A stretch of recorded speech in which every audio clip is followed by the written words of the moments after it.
Il nuovo hospice pediatrico di Padova, che oggi andiamo a presentare, è uno degli aspetti più importanti per curare i nostri bambini, i nostri figli. Ce ne sono più di 35.000 in Italia che hanno bisogno di queste cure. Padova, che è stato il primo centro aperto, uno degli 8 già esistenti in Italia, se ne stanno aprendo altri 6, ma il bisogno è importante e salvare una vita non ha prezzo, anzi aumentare le cure palliative per i nostri bambini, per i nostri ragazzi è sicuramente un aspetto fondamentale. Il numero dei bambini che hanno bisogno di cure palliative sta drammaticamente aumentando, quindi è un problema di salute pubblica che sta dilagando e sta diventando uno dei problemi centrali della medicina pediatrica. E quindi è drammaticamente importante trovare delle soluzioni organizzative che richiedono peraltro anche del personale formato e richiedono all'Atere una grossa informazione sociale sul compito delle cure palliative.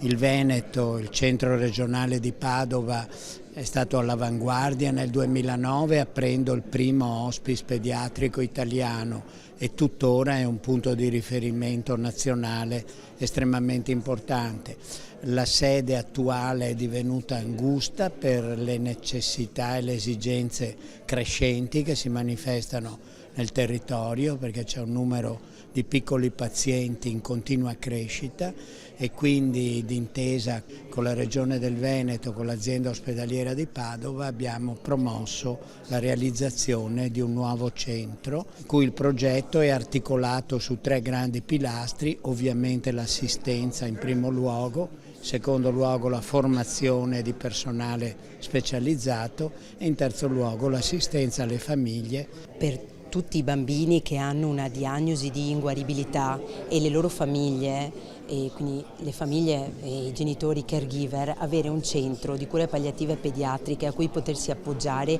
è fondamentale, perché è migliorativo per la vita del bambino e della famiglia. Veramente regala anni di vita, di buona vita ai bambini che hanno una diagnosi appunto di inguaribilità.